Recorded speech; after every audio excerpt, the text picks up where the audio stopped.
बाबा तुम्ही कसला आणि कोणावर राग काढताय? शुभूवर? हो शुभूवर. ज्याला घराचा रक्षक समजत होतो ना तो भक्षक निघाला. माझ्या पाठीमागे माझ्या मुलीला नादी लावून पाठीवर वार केला त्यांनी माझ्या. आणि या डावात तू सुद्धा सामील होतीस.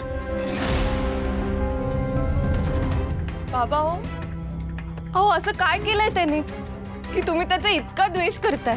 कालपर्यंत तर किती विश्वास होता तुमचा त्याच्यावर. त्याचाच गैरफायदा घेतलाय त्यांनी. माझा जावई व्हायचं स्वप्न बघत होता तो.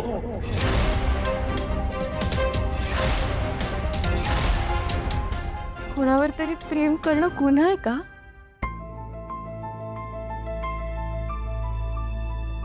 बाबा त्या दिवशी तुम्ही मला बोलवलं होतं ना, तेव्हा मी हेच सांगणार होते की माझं शुभूवर प्रेम आहे. पण तुम्ही मला काही बोलूच दिलं नाहीत. उलट तुम्हीच लग्नाचा विषय काढलात. आणि मग तुम्ही ज्या प्रकारे बोलत होतात मला वाटलं तुम्ही शुभूबद्दलच बोलताय. आणि म्हणूनच दिला होता आम्ही होकार लग्नाला. डोकं फिरलंय का तुझं?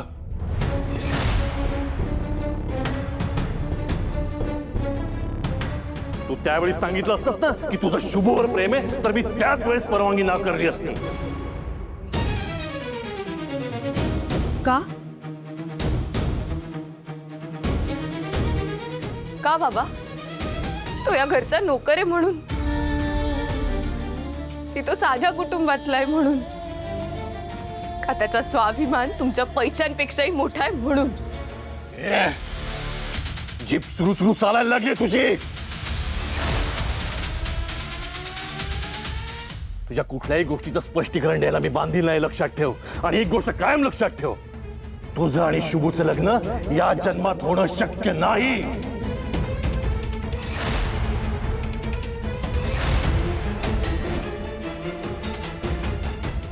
तूच हॉस्पिटलमध्ये म्हणाली होतीस ना रुद्राला की तुझं प्रेम आहे त्याच्यावर. म्हणून आला होता तो इथे लग्नाची मागणी घालायला. आणि म्हणूनच मी पुढाकार घेऊन तुमच्या लग्नाला संमती दिली होती. I love you. I love you. बाबा हा सगळा खूप मोठा गैरसमज आहे. मी सांगते ना, हॉस्पिटलमध्ये मी रुद्राला शुभू समजले आणि म्हणून त्याला आय लव्ह यू म्हणाले होते. बाबा समजून घ्या ना, माझं शुभूवर खूप प्रेम आहे आणि मला त्याच्याशीच लग्न करायचं. शक्य नाहीये हे. त्या गद्दाराशी तुझं लग्न होणं शक्य नाही. विषय संपलाय माझ्यासाठी. माझा शुभू गद्दार नाहीये. माझं त्याच्यावर आणि त्याचं माझ्यावर जीवापाड प्रेम आहे.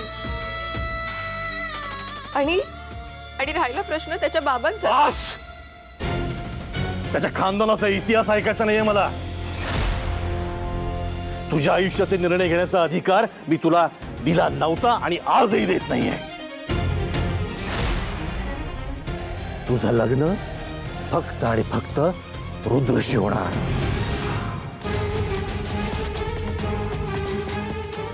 एक काळ्या दगडावरची पांढरी रेष आहे.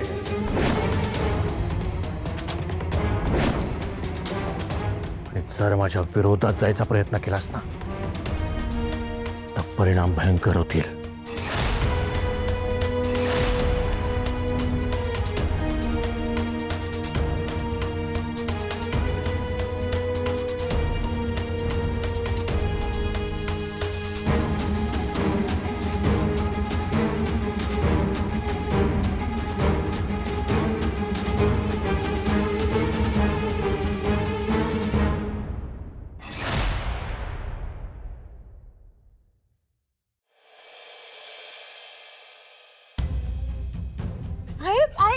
काय झालं? सोडलं का पोलिसांनी अण्णांना? आणि शुभूला चांगला वकील बिकील भेटला ना? नाही ग शोभा, त्याने सोडलं नाही. की मी वकील त्यांची केस घ्यायला तयार बी नाही. अरे देवा. पण नाही, आमसनी एक सांग, अण्णांनी खरंच तो हार चोरलाय काय? सासूबाई लोड घेऊ नका. बघा झालं ते झालं, पण मी काय म्हणतो, या हारा व्यतिरिक्त या आधी सासरेबाईंनी काय काय चोरलं आणि कुठं लपवलंय नाही. कसं आहे, सुरक्षित ठिकाणी ठेवतो ना. एकदा का पोलिसांनी घरावर धाड मारली ना, आपल्या हातात काय राहायचं नाही. जावई बापू, तोंड सांभाळून बोला की. माझ्या नवऱ्यानं हार चोरलेला नाही. आणि हार चोरायचं काय? या जन्मात कधी मी असलं पाप करणार नाही ते. तर कुणीतरी जाणीवपूर्वक फसवलंय. फसवलंय म्हणजे काही न करता फुकटची भानगड मागे लावून घेतली तर हं? पण आता अण्णांना सोडवायचं कसं याच्यातून? शुभ त्यांच्या जामिनासाठी वकील शोधतोय, प्रयत्न करतोय तो. शोभे, आता हे घर बी आपल्याला आवरायला घ्यायचंय. घर आवरायला घ्यायचं म्हणजे? हे घर आता आपलं राहिलं नाही ग. ओ सासूबाई, आधीच लोडे बरं कोड्यात बोलू नका, स्पष्ट बोला मुद्दा काय. अगं त्यांच्यावरती चोरीचा आळ आलाय, त्यामुळे विश्वंभर साहेब भयंकर चिडलेत. शुभू आणि त्यांच्यामध्ये लय मोठं भांडण झालं आणि त्या रागामध्ये विश्वंभर साहेबांनी आपल्याला हे आउट हाऊस हाताच्या हात खाली करायला सांगितलंय आणि आपल्या शुभूला नोकरीवरून बी काढून टाकलं. गेलो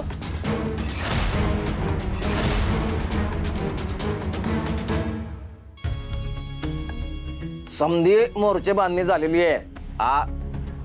चक्रव्यूह तयार आहे. आता फक्त एकदा बार फुटला की नाही म्हणजे झालं. विक्रम, ये शुभू ये. मिळेल का तुझ्या बापाला बेल? होय रे.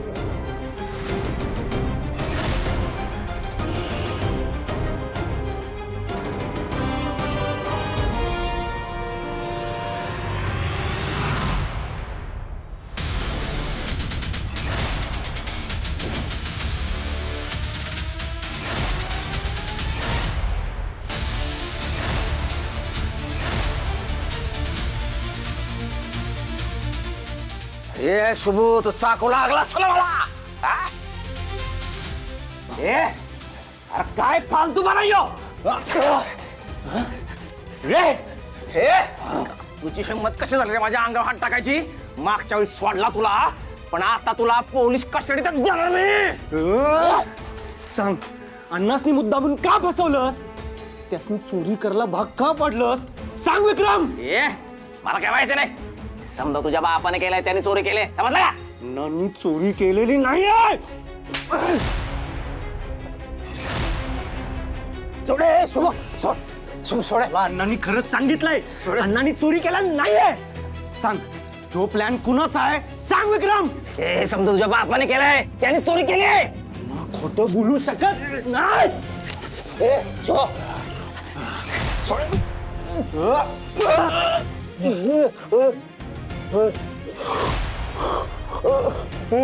सोडे, उठ.